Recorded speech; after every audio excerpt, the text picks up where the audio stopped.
꽃길로 갑시다. 오늘은 42번째 시간이죠. 아모스에 대해서 함께 말씀을 공부하도록 하겠습니다. 아모스는 저자의 이름을 따라 아모스라고 지었고요. 이 아모스는 짐을 짊어진 사람이라는 뜻이라고 합니다. 본서 1장 1절에 저자와 또 부름받은 시대를 지진전 2년이라고 분명히 밝히고 있고요. 이 아모스라는 사람은 뽕나무를 재배하는 목자였다. 뽕나무를 재배하는 농부다 이렇게 하면 자연스러운데 뽕나무를 재배하는 목자, 아마 짐승을 치는 목자였고 이 뽕나무 밭에서 일했다라는 것을, 그러니까 사실 선지자와는 상관이 없어 보이는 그런 사람이었는데 하나님께 부름을 받았다라고 그렇게 말할 수 있습니다. 또 이렇게 아모스가 드고아 출신이에요. 드고아는 유다 지역입니다. 그런데 활동은 북이스라엘에 대하여 주로 합니다. 아마 유다 출신, 남유다 출신의 선지자가 북이스라엘에서 여로보암 2세 때 활동했던 것으로 그렇게 볼 수가 있습니다. 여로보암 2세 때는 북이스라엘의 최전성기입니다. 북이스라엘은 여로보암 2세 때 가장 국력이 강했고요. 굉장히 그 지역에 힘이 셌습니다. 넓은 영토를 차지하고. 그런데 이 경제적인 번영이 오히려 물질주의, 부도덕, 종교적 타락을 가져온 거예요. 그러니까 세상적으로 잘 나가니까 엄청난 죄를 짓는 것입니다. 오늘날도 똑같죠. 하나님의 은혜로 복을 받아서 잘 나가면 하나님을 더 잘 섬기고 말씀대로 살아야 되는데, 사람이라는 게 등 따시고 배부르면 엉뚱한 걸 생각하게 되고, 이것이 내가 얻은 능력이라고 생각하고 교만하고 방탕하게 되어 있습니다. 그래서 참 하나님은 어쩌면 부하게 하지 않으시는 이유 중에 하나가 이것 때문이 아닐까, 그런 생각을 해봅니다. 이 아모스는 헛된 의식주의, 예배를 형식적으로 드리는 것을 말하고요. 가난한 자들에 대한 착취, 굉장히 심했어요. 힘을 가진 사람, 권력을 가진 사람, 돈을 가진 사람들이 가난한 사람, 약한 사람을 착취합니다. 그리고 우상숭배, 북이스라엘에 관련했던 우상숭배, 교만, 탐욕, 무강박 등의 죄악들을 하나하나 지적하면서 하나님의 심판이 임박했다라는 것을 경고합니다. 주제는 하나님의 거룩하신과 심판. 말씀드렸죠. 이때는 북이스라엘의 최전성기랬습니다. 이 최전성기에 하나님의 심판을 예언합니다. 놀랍게도 이 여로보암 2세가 죽고 나서 이 북이스라엘이라는 나라가 30년을 넘지 못해요. 그렇게 잘 나가던 나라가 그렇게 빠른 시기에 몰락한다는 것은 참 아이러니이지만 이것이 결국 죄의 결과로 나타난 하나님의 심판이었다라는 것이 아모스의 외침입니다. 연대는 북이스라엘의 여로보암 시대 2세입니다. 여로보암 2세. 북이스라엘을 건설한 여로보암 말고 여로보암 2세 때, 이때가 또 하나의 전성기죠. 이때 남유다는 우시야 왕, 여로보암 2세도 오랫동안 통치했고 우시야 왕도 오랫동안 통치해서 40년을 넘게 통치했으니까 이 시대에 아모스는 사역을 했다. 이 사역한 시대가 각 40년 가까이 되지만 주로 이 두 왕의 시대에 예언을 했던 것으로 그렇게 보이고 있습니다. 아모스의 구조를 보시면 이건 조금 명확하게 네 부분으로 나누어집니다. 먼저 1, 2장은 민족들에 대한 심판, 이거는 이방 민족들에 대한 하나님의 진노와 심판을 얘기하고요. 그 다음에 3장에서 6장은 이스라엘에 대한, 북이스라엘에 대한 죄악들을 얘기를 하고 있고요. 7장에서 9장 10절까지는 5가지 환상을 기록하고 있습니다. 하나님께서 이스라엘에 내리실 심판에 대해서 예언하면서 5가지 환상을 보여주시거든요. 그게 이제 아모스의 주 내용입니다. 그리고 9장 마지막 이 부분은 몇 절인데 구원에 대한 예언. 이거는 모든 예언서에 항상 구원의 요소가 있다라는 게 참 신기해요. 이 아모스의 특징 나중에 보시면 알겠지만 중간중간에 하나님을 향한 찬송과 송영이 나타나고요. 또 중간중간에 여호와께 돌아오라, 그러면 살 것이다 라는 소망의 메시지가 중간중간에 나타납니다. 그런 내용들을 보면 이 아모스를 재밌게 공부를 할 수가 있습니다. 먼저 1장과 2장 민족들에 대한 심판, 이방 민족들에 대한 심판이죠. 아람, 블레셋, 두로, 에돔, 암몬, 모압, 유다, 이스라엘, 이거는 뭐 하나님 백성들이고요, 그죠? 이 나라들이 전부 다 이렇게 이 북이스라엘과 남유다를 둘러싼 나라들이에요. 아시죠? 아람은 북쪽에 있고 블레셋은 서쪽에 있고 두로도 북쪽에, 에돔은 남쪽에, 암몬과 모압은 동쪽에 이렇게 둘러싼 나라들입니다. 그런 나라들에 대한 심판을 예언하고 계십니다.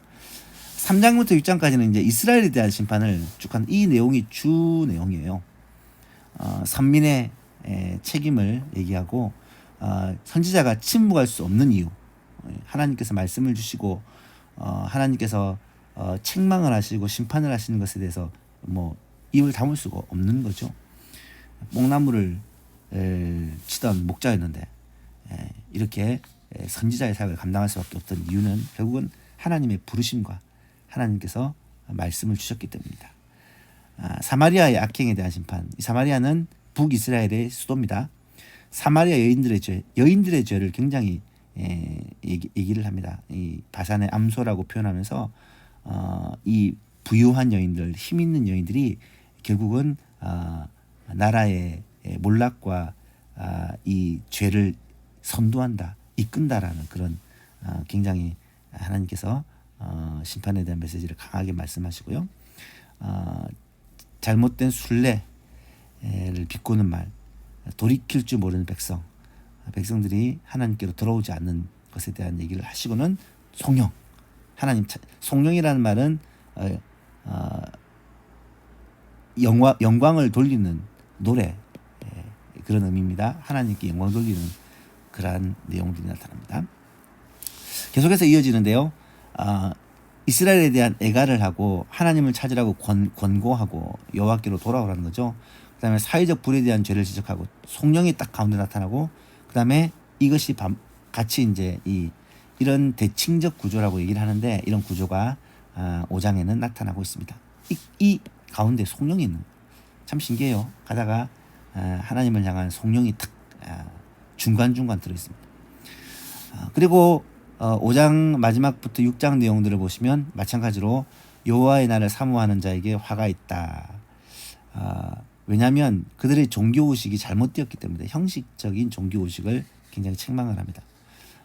그리고 안일과 방탕에 빠진 자에게 화가 있다 말하면서 내가 싫어하며 내가 싫어한다 말은 하나님이 싫어하신다는 내용과 그에 따른 심판을 얘기하고 있어요. 그래서 이 구조들도 마찬가지로 앞부분과 뒷부분이 이렇게 좀 비슷한 구조로 되어 있습니다. 이 한 단락이 비슷한 구조로 그렇게 반복이 되어 있는 것을 보게 됩니다. 7장에 가면 이제 앞에는 이스라엘의 죄악에 대한 내용이라면 후반부는 이제 환상을 통해서 이것을 얘기를 하는데, 이 환상이 굉장히 많아요. 5가지가 이어집니다. 메뚜기 환상이 첫 번째로 나타나고요. 이 황충, 옛날에는 황충이었는데 이 메뚜기죠. 메뚜기 환상이 땅의 모든 풀을 다 먹어버려서 완전히 폐허가 되는 모습을 보여주고요. 그다음에 불이 큰 바다를 삼키고 육지까지 다 먹어버린 그런 환상을 보이고요. 하늘에서 다림줄이 내려와서 이 다림줄이라는 것은 뭐냐면 그 건축을 할 때 이 수직을 잡아두는 그 줄이잖아요, 그죠? 이것에 맞춰서 이제 건물을 쌓아가잖아요. 하나님의 그 기준에 잘못되었다. 이 백성이 하나님의 기준에 잘못되었다라는 것을 말하고 있죠. 그다음에 여름 과일 광줄이 환상을 보여주십니다. 이것도 마찬가지로 하나님께서 이제 이 여름 과일실이 광줄에 담겼다는 말은 여름이 끝났다. 이제 이스라엘이 끝이 이르렀다라는 그런 내용의 환상이고요. 5번째, 하나님께서 제단 곁에서 이제 심판을 앞두고 계시다라는 그런 환상을 보여주고 계십니다. 그래서 하나님이 기둥 머리를 쳐서 움직이게 하고 무리의 머리에 떨어지게 하라. 이거는 하나님께서 이제 심판을 막 행하신다라는 것을 이 환상으로 보여주는 겁니다. 이런 5가지 환상을 통해서 결국 이스라엘의 심판에 대해서 하나님께서 말씀을 해주시면서 성령이 또 나타나요. 참 이 구조들을 보면 이 심판에 대한 예언이 쭉 되는데 중간에 하나님을 찬양하는, 하나님의 심판은 의롭고 마땅하다라는 것을 찬양하는 그런 내용들이 나타납니다. 아모스에 심판에 대한 예언만 있는 것이 아니라 대부분은 심판의 예언이지만 마지막으로 구원에 대한 예언이 있습니다. 9장 11절 15절 사이에 보면 마지막으로 하나님께서 구원을 베푸실 것이다. 다윗이 무너진 장막을 일으키시고 옛것들을 틈을 막고 허물어진 것을 세울 것이다. 다시 그 땅에 하나님께서 이스라엘을 심으실 것이다. 남은 자를 통하여 회복을 주실 것이다. 왕조의 회복과 포로 귀환을 얘기를 하고요. 이건 사실 사도행전 15장에 보면 야고보가 예루살렘 공의의 자리에서 이 내용들을 인용하면서 하나님께서 교회의 회복을 말씀하신 것이다 라고 해설을 합니다. 그러니까 복음이 전파되고 교회가 세워지고 이 진정한 회복이 사실은 신약시대에 복음으로 말미암아 이 땅끝까지 복음이 증거됨으로 말미암아 이 복음이 전파되고 교회가 회복되는 것을 진정한 회복이라고 말할 수 있는 것이죠. 그래서 이스라엘, 새로운 이스라엘은 사실은 교회다. 신약시대에 새로운 이스라엘이 교회다라고 말할 수 있고요. 그 회복이 이 아모스에서 말한 또 성경에서 말한 진정한 회복의 모습이다라고 말할 수 있습니다. 결론입니다. 성문성소만국. 여러분 우리가 알겠지만 북이스라엘은 예배를 어디서 드렸어요? 베델과 단에다가 금송아지를 세워놓고 또 그것을 중심으로 예배 처소를 정했죠, 그죠? 이 베델이 주 예배의 장소였고 그곳에서 아모스와 아마샤 그런 베델의 제사장과 막 다툼도 하고 하잖아요. 이 예배가 드려졌지만 이것이 진짜 하나님을 예배하는 것이 아니라는 거예요. 그걸 알 수 있는 증거가 뭐냐? 그들의 삶이 공의와 정의와는 상관없는, 하나님의 뜻과는 상관없는 불법과 불의가 가득한, 세상적으로는 잘 나갔어요. 이 북이스라엘이 전성기입니다. 하지만 하나님의 뜻과는 전혀 멀다는 거예요. 이것이 무엇입니까? 정말 이 죄라는 것이 무엇인지에 대해서 사실 이 아모스 선지자는요 초기 선지자입니다. 그 선지서를 쓴 선지자 중에 뭐 초기에 활동했던, 지난 시간에 요엘이나 아모스라든지 뭐 이런 초기에 활동했던 선지자들이고요. 그다음에 뭐 이스라엘의 멸망을 목도했던 뭐 이사야, 예레미야, 이사야는 멸망까지는 안 갔지만 하여간 그 시기에 호세아라든지 그런 시기가 선지자들이 있고요. 또 이제 포로로 잡혀간 후에 뭐 에스겔이라든지 다니엘이라든지 뭐 예레미야는 뭐 포로 시기까지 포함하죠. 이런 시대에 예언한 선지자들이 있습니다.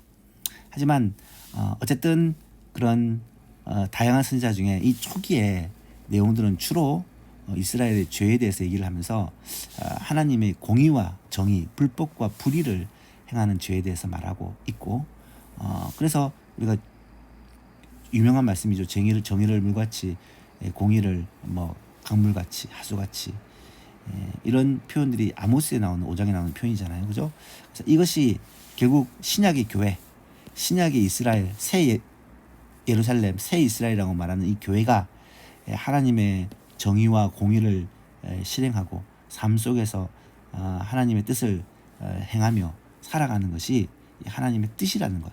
그리고 이것을 행하지 아니하고 살아가는 그런 하나님의 백성 교회를 향해서 하나님의 심판, 하나님의 징계가 있을 것에 대한 경고의 메시지다라고 우리가 이해를 하시면 돼요. 그래서 이 아모스 내용은 주로 사회적 정의, 하나님의 공의, 가난한 자, 어려운 자를 핍박하고 힘과 권력을 가지고 짓누르고 이런 것에 대한 하나님의 지적과 그 죄를 드러내는 것이 굉장히 많습니다. 그래서 이런 부분을 말씀을 통하여 깨닫고 하나님의 백성이 어떻게 이 세상 가운데 살아야 되는가를 고민해보는 그런 시간이 되었으면 좋겠습니다. 아모스 9장입니다. 길지 않으니까 꼭 한번 읽어보셨으면 좋겠고요. 하나님의 거룩하심과 심판에 대한 내용들. 그리고 다음 시간에는 오바댜가 한 장밖에 안 되니까 요나서 정도 같이 그렇게 진행을 하도록 하겠습니다.